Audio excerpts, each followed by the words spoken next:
So you may have seen the trailer for the new Star Wars movie, and if you're like me, you're probably not going to go watch it when it comes out. This ties into the fact that, I just don't want to have politics shoved down my throat when I'm trying to watch a movie.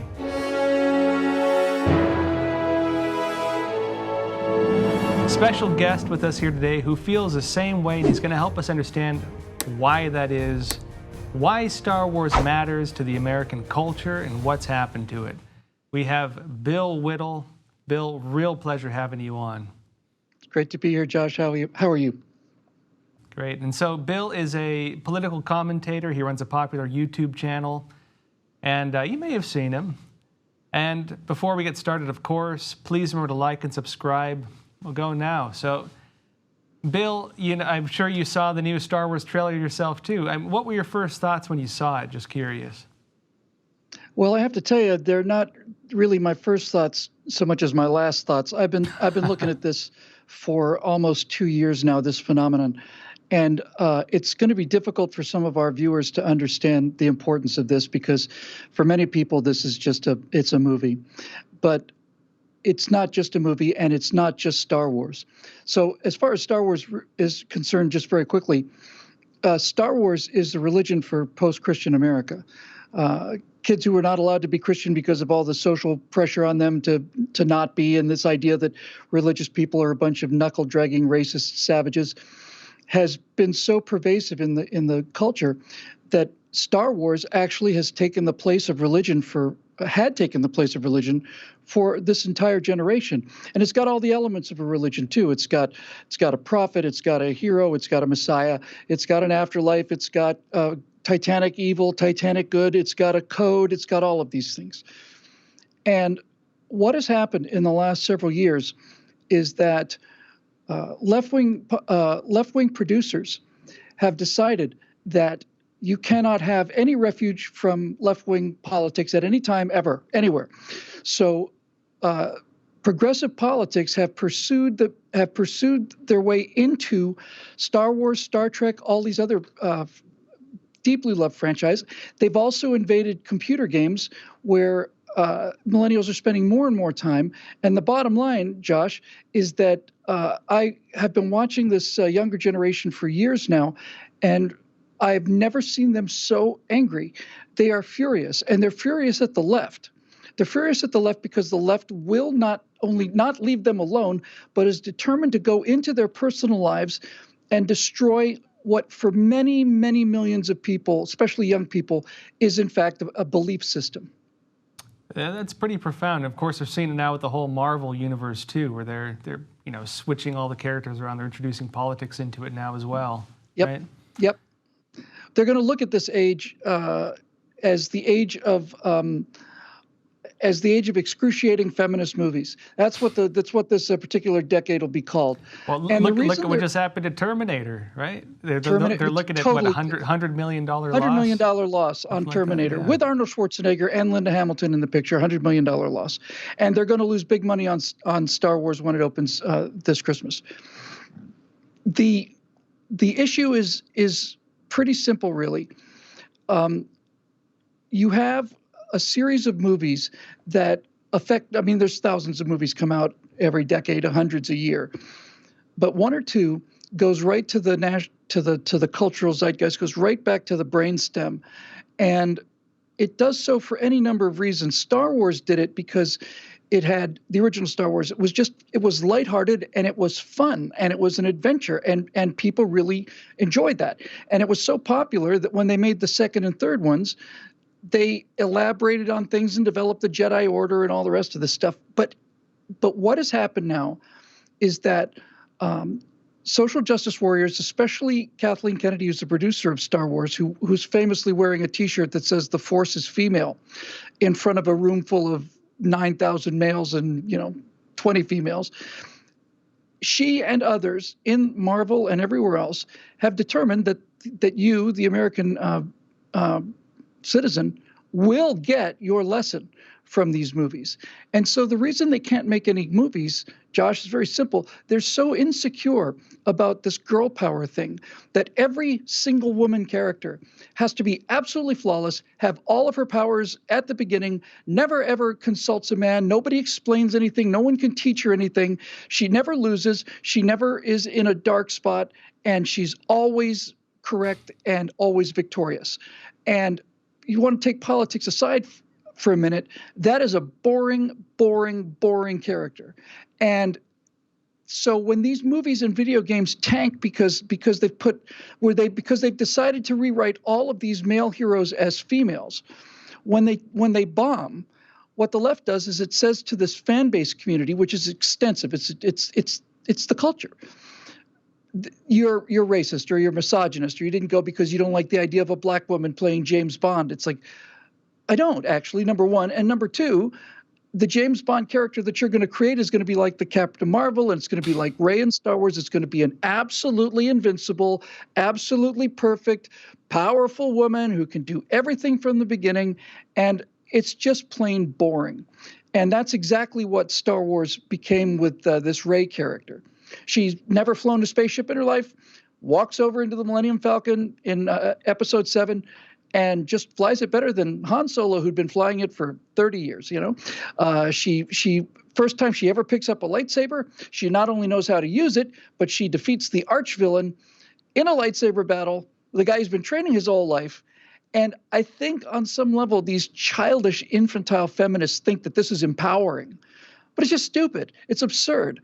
And the reason it is so absurd is because nobody cares about somebody who is introduced as being omnipotent, omniscient. Really. Luke Skywalker, on the other hand, had to be defeated. He had to lose his hand. He had to lose his friends. He had a dark moment. He had many trials. He's trying to raise the rocks. He tries to raise his spaceship. It sinks back into the water. Failure, failure, failure, failure, failure. It's not politics. It's just good storytelling. So when he finally does become these things, you're with him. But Rey in Star Wars, I don't even remember the name. I think Michael is the woman's name in the Star Trek Discovery, Captain Marvel, Terminator, all across the board. They're introducing their politics via a series of absolutely perfect women who don't have to listen to men for advice, don't need men to protect them, don't need men for anything, and never, ever, ever are anything other than tough, tough, tough women. And the funny thing is, too, I mean, we had movies with female protagonists, and we had movies with, black lead actors, and we never thought of them as such. Of course not. When I went to go see Blade as a kid, I wanted to see the cool movie with the guy who fights vampires, not the strong black man. You know what I mean? When I saw Aliens, it wasn't to see, this strong woman fighting aliens. It was to see aliens. You know what I mean? Right. Yeah. And this is what's different about these movies today, and this is why we are in such very, very good shape politically. This cannot be overstated. You brought up two really good examples. First of all, the Terminator movie. In Terminator 2, Sarah Connor is probably the most kick-ass heroine in the history of cinema. She's just fantastic. She's fantastic because she's afraid. She's fantastic because she knows she's up against these terrible odds. Same thing for Ripley in the second Alien movie, in Aliens. She doesn't want to go down there, but she straps on a flamethrower and does it because there's a girl down there who needs her, and so she faces her fear and her weakness and goes anyway. That's great storytelling. And nobody had a problem with Princess Leia. Nobody had a problem with Ripley. Nobody had a problem with Sarah Connor. As a matter of fact, they were venerated. So when the modern left says you're not going because you don't want to see women in positions of strength, it's just clearly another example of their insecurity. And just to throw another one onto the bonfire here, that's exactly what they said when they remade Ghostbusters a couple years ago with an all-female cast. And it was awful. And nobody went to see it. And they wouldn't face the fact that the whole thing was essentially ad-libbed and wasn't structured. They blamed it on racism, misogyny, and so on. The political point is that this generation that 2 years ago was left-leaning is now all across the spectrum filled with a burning hatred for the left, a burning hatred for social justice issues, a burning hatred for this fifth wave feminism. And of all the things that they hate, the thing they hate the most is being called a racist because they're unhappy that these people, these liberal film producers, have destroyed not only their favorite movies, but their entire life. It's their entire identity in life for so many people. And they didn't just make bad movies. This is the point. These social justice warrior invasion in the last 2 or 3 years, they're not just making bad movies. The middle trilogy for Star Wars were bad movies. They're making movies that undo the first movies. They're making movies that go back in time and delegitimize Luke Skywalker. They turn him from a great hero into a bitter, angry, murdering old hermit who just wants nothing to do with anything. And so people who grew up with Luke Skywalker as this optimistic hero now get to watch him be a cranky old man who doesn't care about anything and is ready to murder some of his students at the drop of a hat. And it has gone back and destroyed the person that they believed in and had a very strong emotional attachment to. And they're very, very, very angry about it. Well, and I am in too. addition to that, they destroy the Jedi texts, like the entire religious foundation of the entire series is destroyed in that film, right? The last one. Yes. And they burn the on. books. Yeah. Right. Let's go to, just for a minute, just to make this point clearer, let's go to this latest Terminator movie, Dark Fate, which opened to no attendance at all and is going to lose $100 million, at least that. What's interesting about that plot is this. Forget all the details. And folks, if you don't know the first one, it's not important. But basically, the first movie and the second movie set up the idea that a terrible nuclear war is coming. The future is going to be populated by these killing robots that are run by an intelligence called Skynet. And they're going to send Terminators back into the past because one boy named John Connor is going to grow up to be the leader of the human resistance against this machine tyranny. And so the Terminators come back to kill John Connor. And movie 1 and movie 2 are all about how Sarah Connor, this strong woman, defends her son's life and prevails. Now, this is really, it's almost unbelievable. This last movie opens by having a scene where they can use computers to unage people. They basically use a computer-generated Linda Hamilton and her son.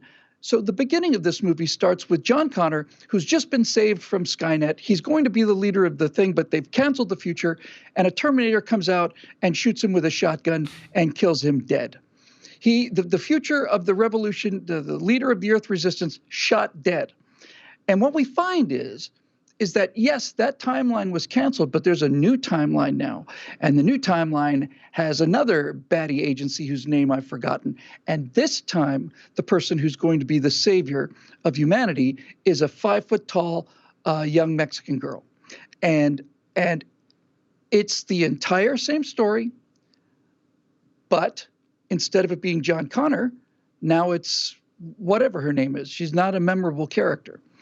And to do that to a film franchise, to basically say everything that you've loved about this movie franchise, they're trying to get you back in the theater because it's called Terminator. So they're using that, and they're using James Cameron's name and Arnold Schwarzenegger's 72-year-old Terminator, all of this stuff. They're throwing it in there to get you to come see it. But when you come and see it, what you find out is no. It wasn't a young boy who grew up to be the leader of the human resistance. It was a young Mexican girl.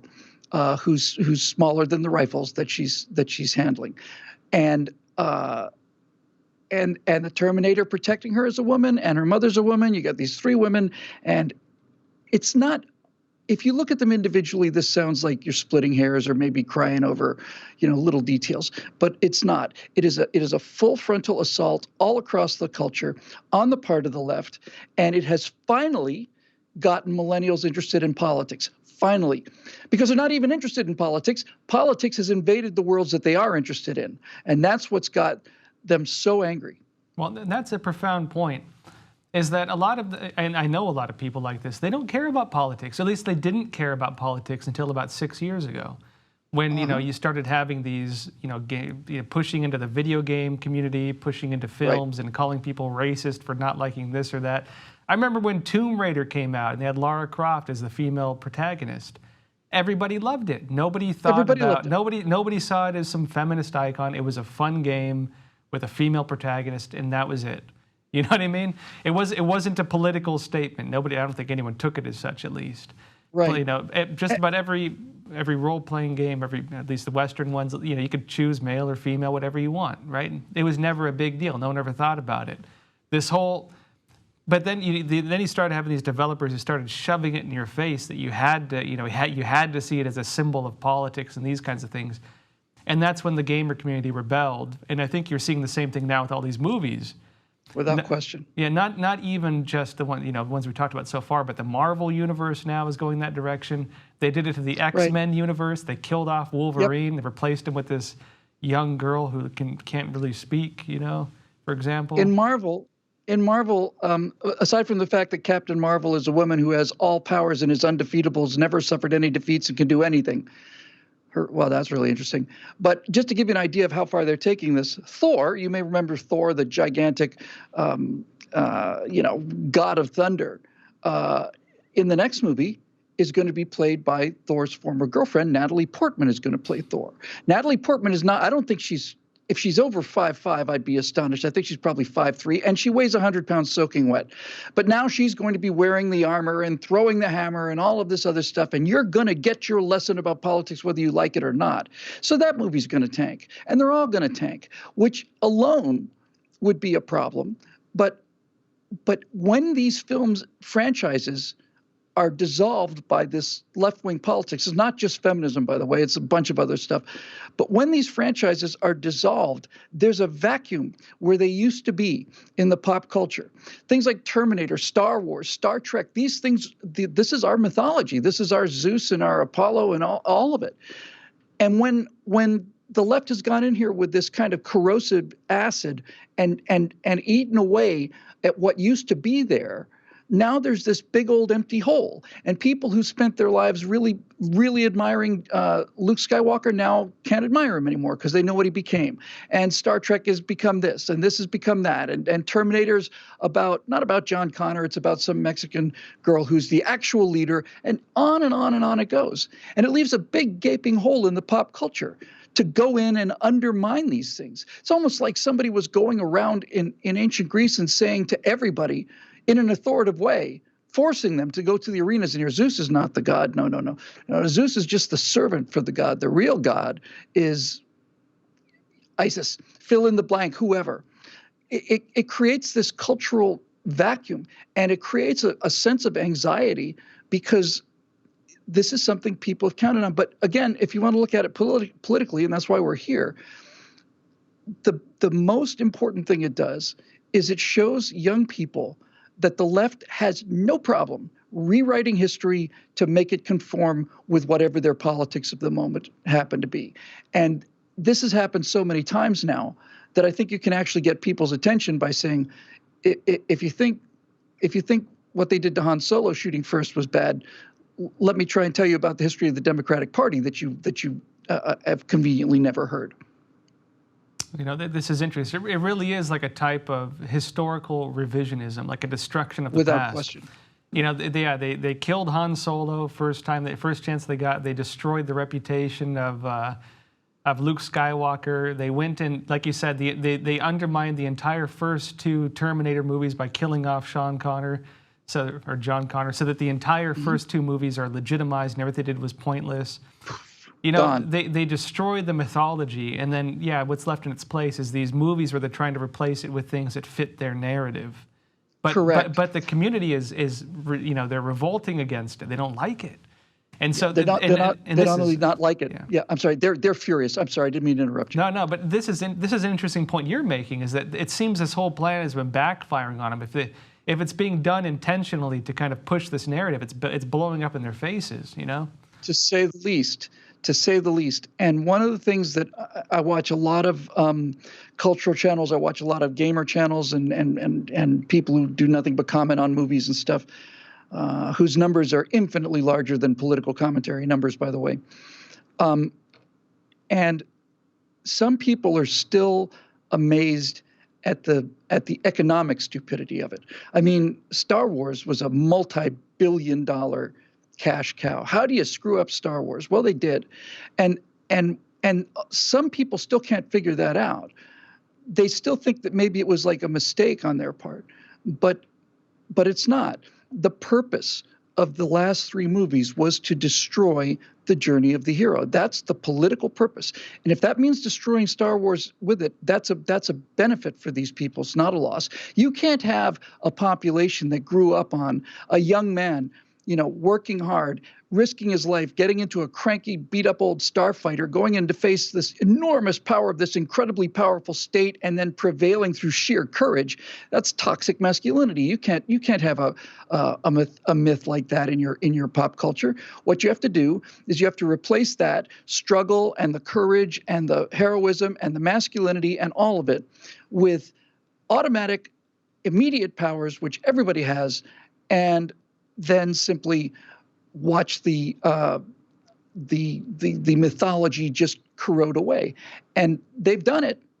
And there is a huge hole in the culture that many of our viewers, I know, are not aware of. But this is not a trivial thing. This is the thing. The whole political battle takes place inside of pop culture. Pop culture is the language that we use. It's our culture. It's what it is. And people, young people who've never been political, suddenly find themselves political. And I hear people who never talked about politics now talking about these woke films and social justice warriors ruined this, ruined that. They're very, very angry. And it's our chance to get in there and tell them you should be angry about this. The first example of rewriting history is probably the best, just as a detail that some people might want to know about. If you saw the original Star Wars movie, the really great one, when you first meet Han Solo, he's a rogue and he's a dashing romantic, kind of a smuggler pirate kind of guy. And even before you get to hear him speak, before he talks to Obi-Wan and Luke, he has a confrontation in the bar with a bounty hunter who's come to kill him, to take him back to Jabba the Hutt. If none of this makes any sense to you, hang on, just bear with me here. So we've got this hero in 1977, this very cool masculine guy with a fast car, and all of a sudden this alien points a gun at him and says, sit down. So he sits down in the booth, and he basically says, there's a bounty on your head. I'm going to take you to this horrible monster, and he's going to kill you, and I'm very happy about it because I hate your guts. And during this conversation, Han Solo real casually leans back, and underneath the table, he unclips the belt on his holster. And while they're having this conversation, and while this alien is gloating, he's got a gun pointed right at him the whole time, right at him. While he's gloating about how it's going to be great to watch him be killed, finally Han Solo just says, yeah, I bet you would, and pulls the trigger underneath the table. He blows a hole in the table, blows a hole that big in this reptilian bounty hunter. He goes face down onto the table with smoke coming out of his ears. And Han Solo tosses like a couple points, says, sorry about the mess. And I saw that in movie theaters, and people leapt out of their chairs. I've only heard a yell like that, like a, yeah, twice or three times in the movies. Now it gets interesting. That was 1977. By 1998, Steven Spielberg and George Lucas and all the rest of them have grown up, and they've become even more liberal, and they're not making movies for adults anymore. Now they're making movies for their kids. So they decided that having Han Solo shoot first was bad, that it made guns look bad, and it promoted violence. So what they did was they took the original footage and they re-edited it, and they added digital effects to make it so that the bounty hunter shoots first. He's 4 feet away from Han Solo. He's a professional killer. His gun's leveled right at him, but he pulls the trigger first. It misses, and then Han fires in self-defense because they have an agenda about defending yourself. What's especially egregious about all of this is you cannot find the original version. It is gone. The original version that everybody grew up with and that everybody loved has disappeared. If you don't own it on VHS tape, you will never have visual evidence of what you saw with your own eyes, which was Han shot first because his life was in danger. It's gone. The history's been erased, just like Yezhov is airbrushed out of that picture with Stalin. He's gone. So you can take this to young people and say, this is what they do. And whatever opinions you might have about conservatives are based on the fact that they want you to believe that Greedo shot first, but he didn't. You saw it with your own eyes. There is a truth that you saw, and they are doing everything they can to convince you that this truth doesn't exist. It never happened. This is what the left has done throughout all of its history. Erased history, rewritten history to write themselves into it and to make it more appealing to people by making the person who actually saw something with their own eyes think they're completely nuts. Yeah, well, and this ties again to that whole historical revisionism, right? They're changing the history of what you saw. That's profound. But yeah, I think when you they're not giving you a chance. They're not giving you a chance to prove yourself right. They're not giving you a chance to say, no, Han shot first. Really? Show me. You can't. No, it's gone. They've destroyed the evidence. That's very interesting. And then of course we get into the whole realm of video games too. This was the refuge for young men where they could have masculine characters and guns and fast cars and all this stuff. And now they're trying to change that too. They're trying to get into that too and trying to push their politics into that too. Which is interesting, and I think we're seeing it with film as well, that the market reflects demand. The market reflects what people want. And so if you try to force them to buy something they don't want, they don't buy it. And we're seeing this, right? Yeah, and video games I think are actually even more potent example than the movies. I just turned 60. I'm probably the oldest video gamer in the world. I'm certainly the oldest video gamer I know. I think if I'd been born 2 years earlier, I would have missed the whole thing, but I didn't. I was there for the entire duration, starting with the Apple II.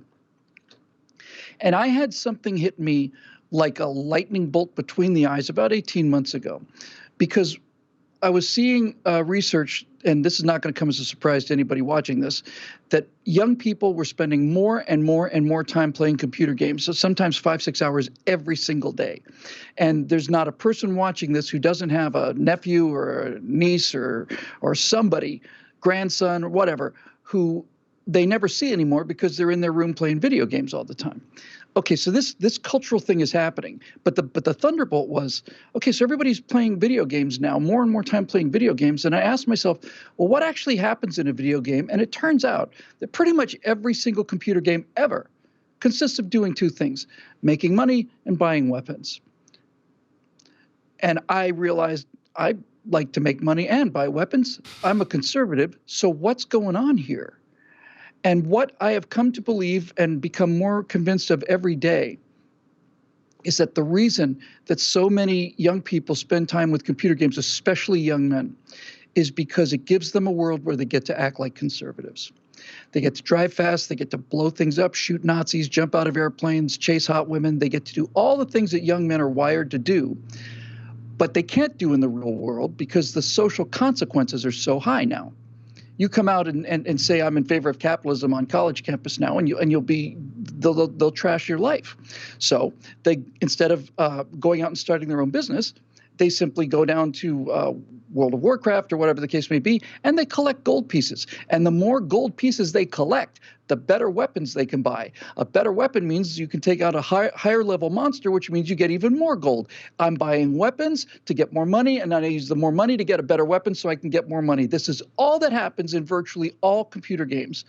And that told me that you cannot beat the biology out of people, that what is essentially happening in front of our eyes is that this entire generation has checked out of the world of universities and the world of Facebook and all the rest of it, where the young men, especially young, white, straight Christian men more than anybody, are expected to be the villains automatically.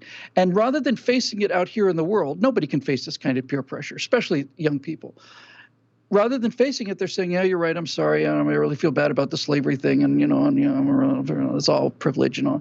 I apologize. And then they get the hell out of that classroom, and they go into a room, they close the door, and next thing you know, they're shooting Nazis, which is what they're supposed to be doing. And they love it. And all of the characters in these computer games, the computer-driven characters, the actual computer characters, all of them are big, strong men with square jaws and beards and scars, and they're not going in there to be led around Normandy by Pajama Boy with his two hands around his cup of coffee. There was a guy who appeared in the Obamacare push ads, and it was a very, very effeminate kind of a young man, and he's wearing like one-piece pajamas, and he's sitting on a couch. Yeah, the onesie, and he's holding his coffee with. That's not what they're interested in. That's not what they're buying. And speaking of buying, by the way, this year we saw one of the best computer games ever made come out. It's called Red Dead Redemption Part 2. It's a Western game. So basically in this game, you wake up and you're in the Old West and you get on a horse, you ride around. There's some people outside of a saloon. You decide whether you want to talk to them, you want to beat them up, you want to do this, whatever. It's a Western game. It was so well made that when this thing finally was released, Red Dead Redemption in 2 days made $550 million in 2 days. This is from millennials who don't have the kind of expendable cash that people have later in life. And that's when I realized, what am I seeing here? What I'm seeing is I'm seeing an entire generation paying $550 million so they can go and play cowboys and Indians. That's what I'm seeing. And that's exactly what's happening. Interesting. And it all has this kind of theme too, that hard work pays off. And I think it's a very capitalist concept, right? You can start off from the bottom. If you work hard enough, you can work your way up. That's the idea. That was what Star Wars had, the original Star Wars, when Luke Skywalker was this, farm boy, moisture farmer, exactly. goes off and becomes a Jedi Master, right? And hard work, trials, failure after failure, finally sticks with it, breaks through. And you see that theme even in games. People don't like it when you have these pay-to-play models where you can just be granted, you can just be given your way into the to the top. Yeah, and you see the same thing with Captain Marvel. It's almost like she was just given, she's just given these powers, nothing to it. Here you go. There's no hero's journey, right? No. Yeah. If you're going to have a hero's journey and you're going to tell a story about a hero, well, then you want to end up with the hero. And that means you've got to start with something that's not the hero, because if you start with the hero and end with the hero, nothing happens emotionally. There's no arc, there's no character. In the first of the Star Wars movies, Luke Skywalker is a callow, overconfident, kind of a whiny crybaby farm boy stuck out in the middle of nowhere. And by the time he goes through the failures in the second movie and then more failures, by the time it's at the end of the third movie, the first trilogy, you find this guy who is not only a Jedi Master, but he has become so powerful and so confident that the way he defeats the enemy is by throwing his sword away.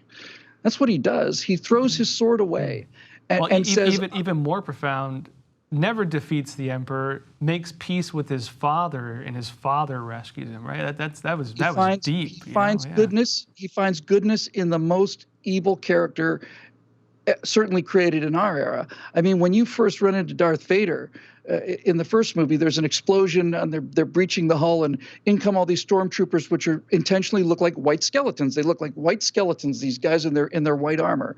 And once they come into the hall, it's all backlit with red and fire. And coming through this hole is a 7-foot-tall guy who's wearing black from head to toe. His mask is designed to look like a skull, and he's wearing a Nazi helmet this big. And I remember thinking, oh, but that's the bad guy. And sure enough, it was. But simple things like struggling to defeat evil, faceless evil, real evil, through courage, through individual effort, through initiative. Those ideas have to be bred out of our society if the left is going to run the place the way they want to.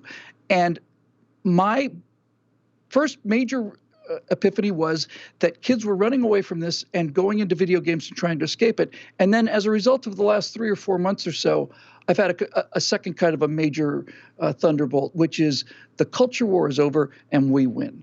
You cannot beat the biology out of people. If millennials were playing computer games that consisted of writing strongly worded letters to the United Nations and then forming, committees and then culminating with a march down the street chanting, if they were holding billboards in front of the bad guys. Yeah, exactly. if it turned out that that's what young people were doing, I would say we were just toast. Yeah. But we're not. The young men and women want to drive fast, blow things up, defend their friends, buy weapons, defend themselves, and make as much money as they can in the game. It's kind of fun to think about a guy there's a term for this in video games. It's called grinding. Grinding is when you've got a sword and there's a dungeon, and it's some distance away, and I'm going to walk over to that dungeon with my sword. I'm going to hack at this dragon for 15, 20 minutes, and spend another 10 minutes coming back. And because I've killed that dragon, I get 10 gold pieces. So I keep those 10 gold pieces, and I go back and I do this again and again and again and again and again and again and again. Finally, I have 100 gold pieces. Now with 100 gold pieces, I can buy a better sword, which means I can go kill a bigger dragon, which means I come back with 100 gold pieces every time.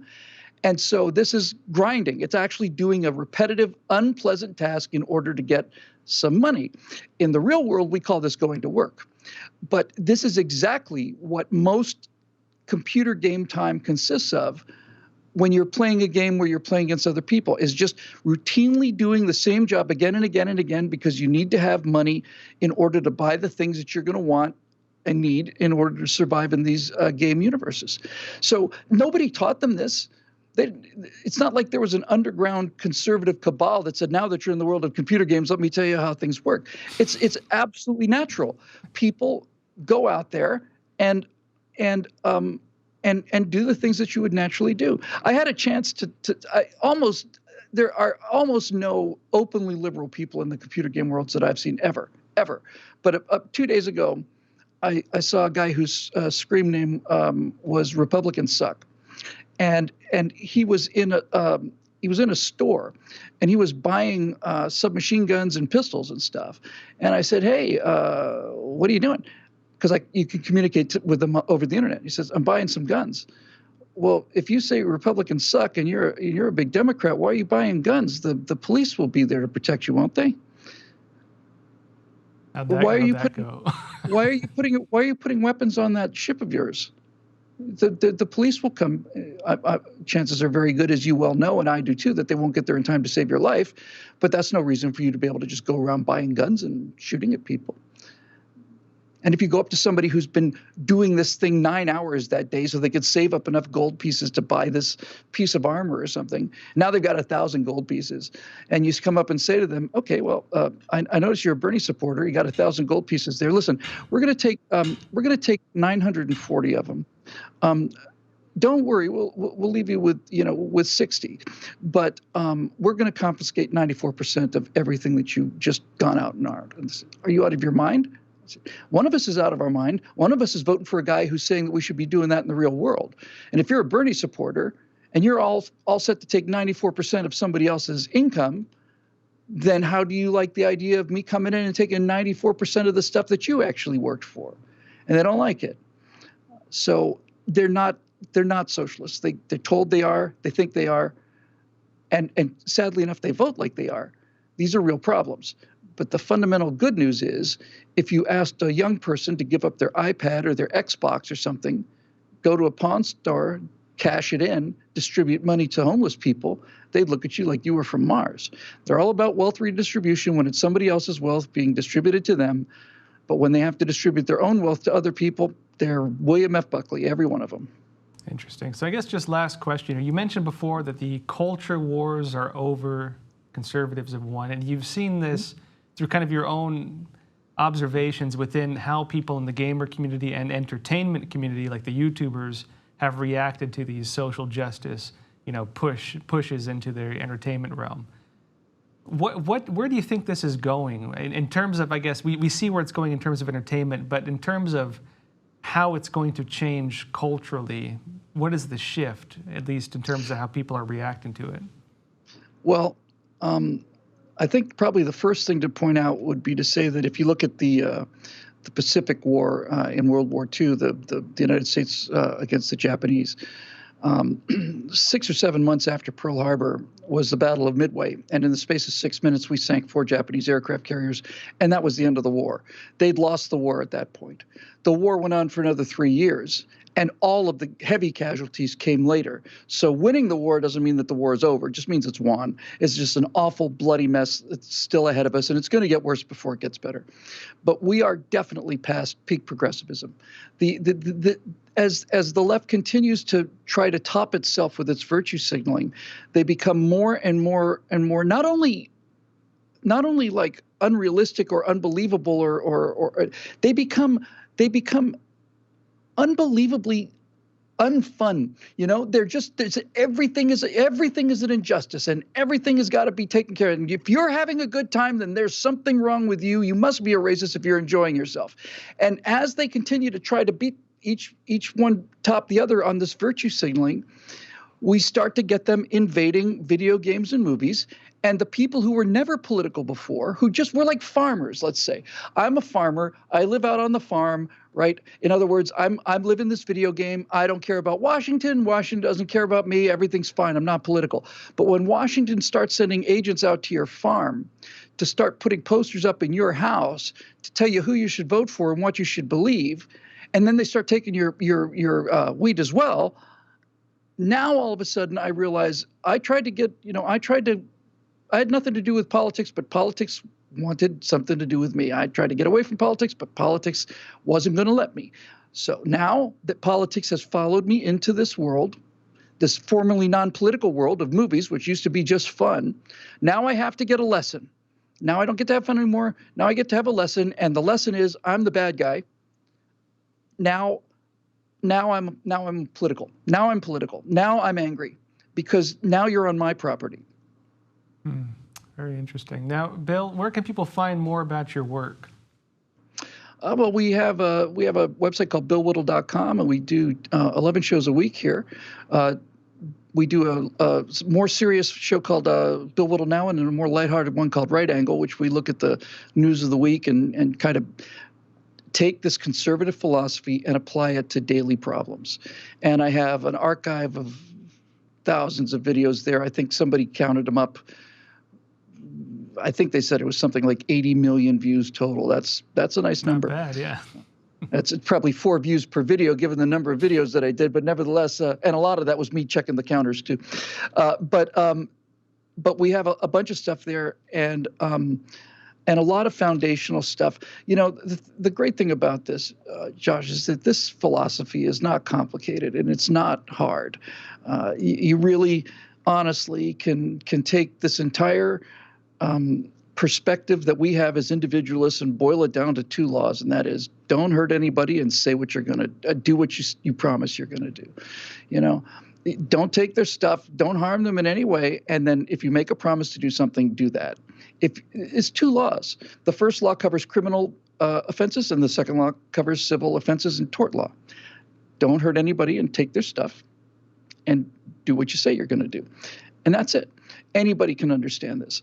And these principles are so simple that it's almost impossible to apply them in the world today unless you're really willing to do what I try to do, which is go way up into geostationary orbit and look down on the whole thing and say, forget policies, forget political positions. What's the morality? What's the philosophy? What is the right thing to do?